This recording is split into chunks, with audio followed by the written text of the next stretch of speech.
Anniversary পার্টির ব্লগটা দিতে একটু লেট হয়ে গেল। যাই হোক, এই ড্রেসটাই কিন্তু আমি কিনেছিলাম। সবাই এখন রেডি হচ্ছে নিজের মতো, আর আমি শুধু ড্রেসটা পরেছিলাম আর শুধু চুলটা স্ট্রেট করেছিলাম। তোমাদেরকে তো একটা কথা বলাই হয়নি, তোমরা দেখে বুঝবে হয়তো, আমি আমার লম্বা চুলটা একদম হাফ করে দিয়েছি, মানে পুরোপুরি কেটে ছোট করে দিয়েছি। আর এখানে আমি রেডি হচ্ছিলাম। গেট রেডি উইথ মিটা আমি একটা অন্য ভিডিওতে শেয়ার করব।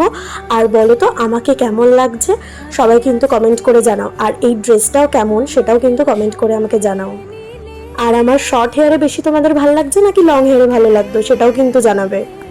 এখন আমরা সবাই রেডি, এখন বাজে 8টা। আমরা যাবো ওই হলটায় যেখানে অ্যানিভার্সারি পার্টিটা হচ্ছে। রাস্তায় আমরা বেরিয়ে পড়েছি, আর রিমা দিদিদেরও ইনভিটেশন ছিল, ইভেন পাড়ার সবাইয়েরই ইনভিটেশন ছিল। তো সবার সাথে দেখা হয়ে বেশ ভালোই লাগছিল। ও প্রথমে ঢুকেই দেখি ফুচকা, যেটা আমার ফেভারিট। আর এরকম লাইটিংটা কেন হচ্ছিল জানি না, কিন্তু এই যে ফাইনালি এসে গেছি। আমরা এসে দেখি অনেক লোক চলে এসছে, আর আমরাই হয়তো লাস্টে। না না, আমরা লাস্টে ছিলাম না, আমাদের পরেও অনেক রাত করে লোক এসছে। তো আমরা এখন বসেছিলাম। এই যে ইনিও কিন্তু একটা ব্লগার, ইনিও কিন্তু ব্লগ করেন। সবে এসে বসলাম, আর আমরা একটু গল্পও করছিলাম। এখনো সবাই আসেনি, আমরা কয়েকজন মিলেই গল্প করছিলাম। তারপরে বেরোলাম, দেখলাম সবাই বসে আছে, আর সবাই এখন স্টার্টার খাচ্ছে। আমিও খেয়েছিলাম। কি কি খাওয়া দাওয়া হয়েছে ওটা একটা অন্য ভিডিওতে দেবো, এই ভিডিওটা অনেকটা বড় হয়ে যাচ্ছিল।